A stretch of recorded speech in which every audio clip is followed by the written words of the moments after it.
I don't know how many of you know this particular chapter in my life, but in September 2019, I went to Amsterdam to take my master's degree studies at the Vrije Universiteit in Amsterdam. And of course, never suspecting for a moment that the pandemic would sweep the world and I would end up having to stay there longer than I ever anticipated. But that was my connection to Amsterdam. And apart from the master's degree subject itself, I was always very keen to go to Amsterdam because I'd been there as a tourist, but also because it was the place of three people who'd had a profound effect on my own sort of spiritual and philosophical life. The first one, of course, is Anne Frank, as we all know. And to this day, I sneaked a photograph. I took a photograph of the final wall that you see when you go through the museum. And I've carried it with me around the world ever since. You won't be able to make it up particularly, but it says this, and this is Anne Frank's quote: "I will make my voice heard. I will go out into the world and work for mankind." Of course, she physically couldn't, but as we know, her words, her writing, her spirit, her memory have definitely done that. The second person may be a name that is unfamiliar to you. I would love to know at the end of the service when we are chatting together if you've heard of her. Her name is Corrie ten Boom. She was actually a Christian in Haarlem, and she and her family for quite some time sheltered Jews who were escaping, obviously, the Nazi invasion and occupation of their land.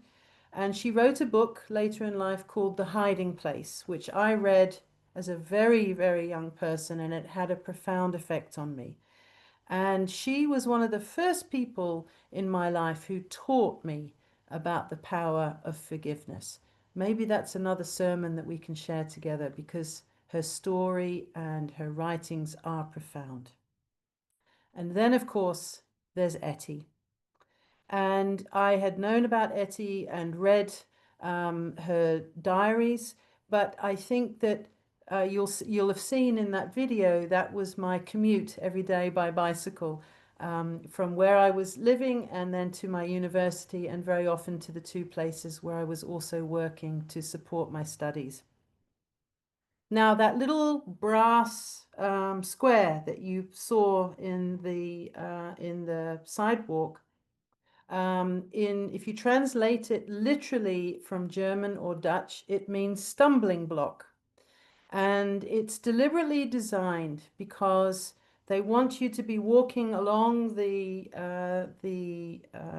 sidewalk and, if necessary, trip a little to remember, there was someone who was Jewish who lived in this house. And it's not just famous Jewish people. Anybody that they have a record of, they have made these blocks. So you can walk around the city of Amsterdam, and literally there are thousands of these brass stumbling blocks.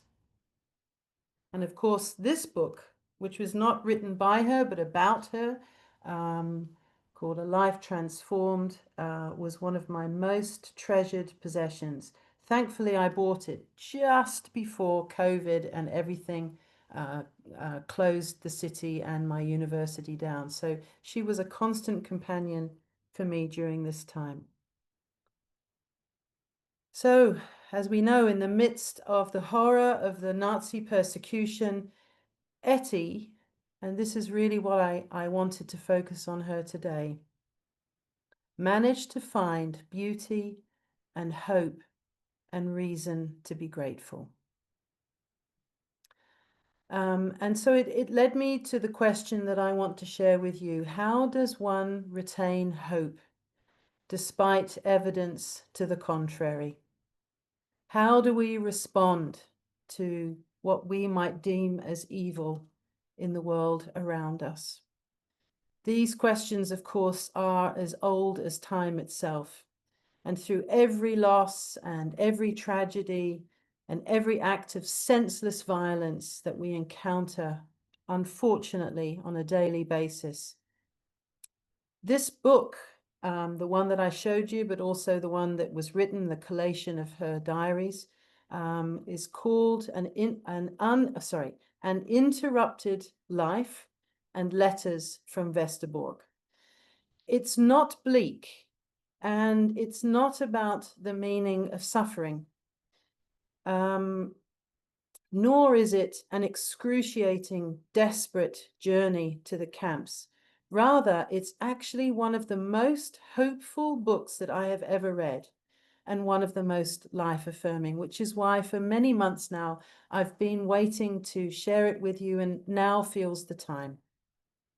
So the journal opens when she's 27 and ends as abruptly as her life did at the age of 29.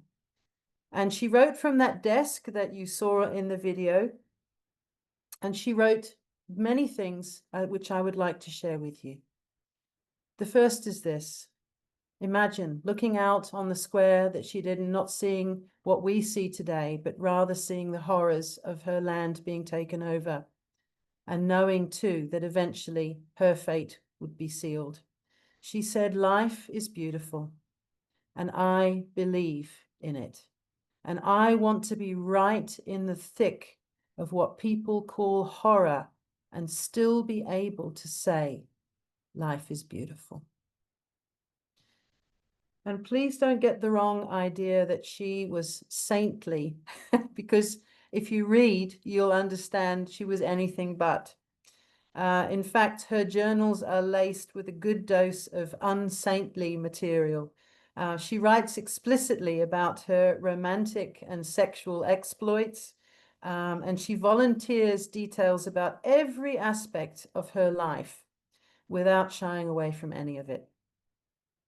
But it's her authenticity, and that's what you saw the Consul General say the same. It's her authenticity that makes it so powerful, and her insights so compelling. Her relationship with her Jungian therapist, Julius Speer, was utterly life-changing. He was her mentor, guide, teacher, friend, healer, and on occasion, lover.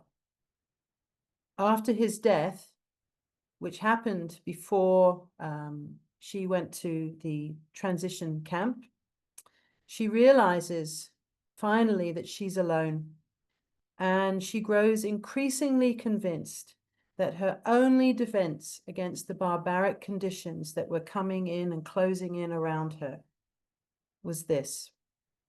There is, she said, a really deep well inside me, and in it dwells what I want to call God. Sometimes I'm there too. And that is all we can manage these days, and also all that really matters, that we safeguard that little piece of God inside ourselves.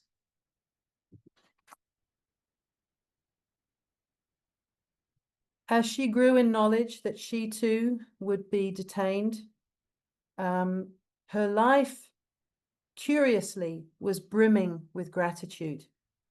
As she sat at her desk, preparing herself for the inevitable, she thought of the jasmine plant that had stopped growing. It had been outside her window, but for reasons that she didn't understand, it had stopped growing. And she realized and said to herself, well, it's a beautiful analogy of what I think is happening inside me. She realized that spring could remain inside her. And she said this, somewhere inside me is the jasmine, and it continues to blossom undisturbed, just as profusely and delicately as it ever did. And it spreads its scent around the house wherever it dwells. I bring all of this into my tears and my forebodings on any stormy grey morning. I bring this scented jasmine, and I shall bring all the flowers I meet along the way, for truly there are many of those. And on a train one day, she, on the day actually that she didn't realize that she and her family were being moved from the transition camp to the to Auschwitz, she said this. She threw a little postcard out of the slots on the side of the train, and it was found by a farmer. And one of the quotes on the card was this: "We left the camp singing." She entered the gas chambers on November the 30th, 1943. So another fascinating element of Etty's journals is her refusal to waste any energy on hate. And of course, most of that hatred towards the Nazis. And she said this: "I know that those who hate have good reason to do so. But why should we always have to choose the cheapest and easiest way?" She believed that the battles we wage internally are far more essential than the external battles that we wage with others. We have, she said, so much work to do on ourselves that we shouldn't even be thinking of hating our so-called enemies. We are hurtful enough to one another as it is.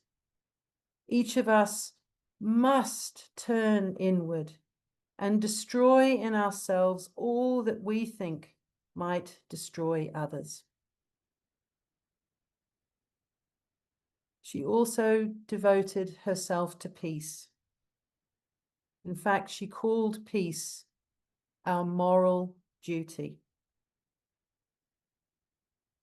She asked in her writings that we all consider this: to reclaim large areas of peace in ourselves, more and more peace, and to reflect it towards others. The more peace that we have in us, the more peace there will be in our troubled world.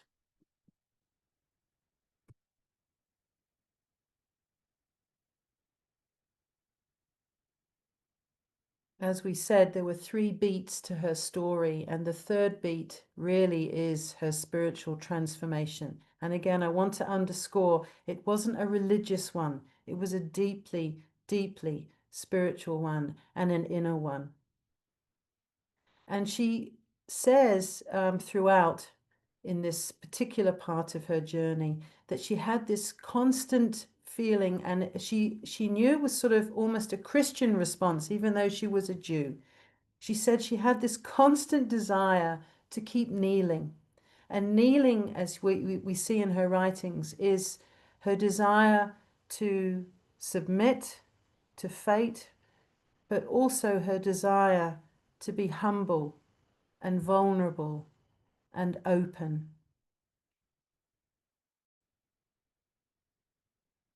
She said in these moments of kneeling that she would experience deep gratitude and deep humility. With her head, she always wanted, she said, to bow her head and put her hands before her face. She also seems to understand, as we see in her writing, almost intuitively, that even our loneliness, and we all feel it to one degree or another, for one reason or another, even if we're in a crowded room, sometimes we can feel that loneliness. And she said that loneliness can become fertile ground for us if we're willing to acknowledge it and be present to it and be present within it. Here's what she said about loneliness.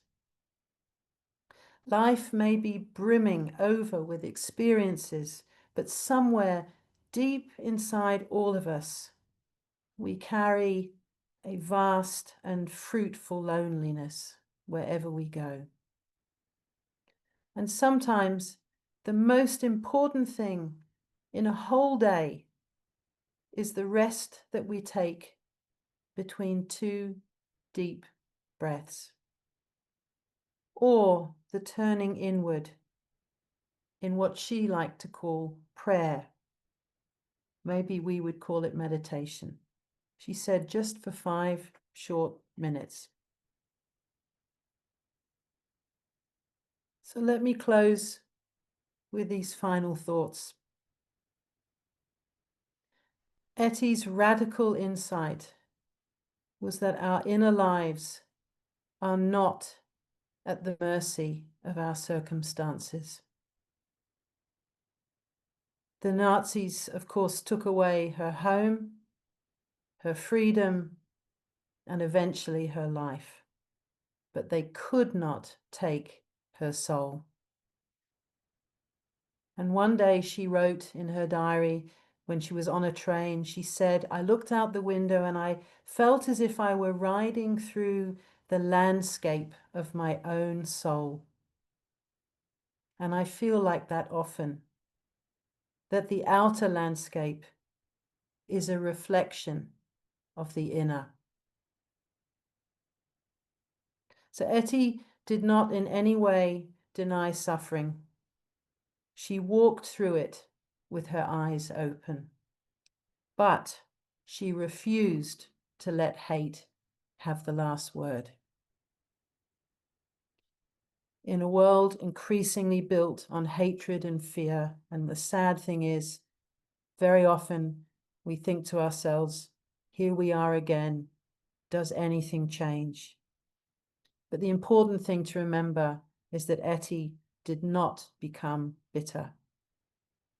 And I want to close with her words. To sum up, this is really all I want to say.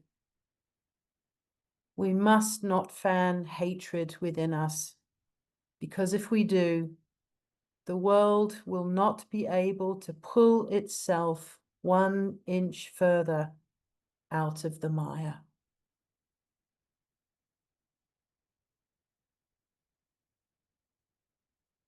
Thank you, Etty, for your wisdom and your example, and thank you all for listening. If you like this video, please like us on YouTube, subscribe to our YouTube channel, and click on the bell to be notified whenever we post a new video. Thank you.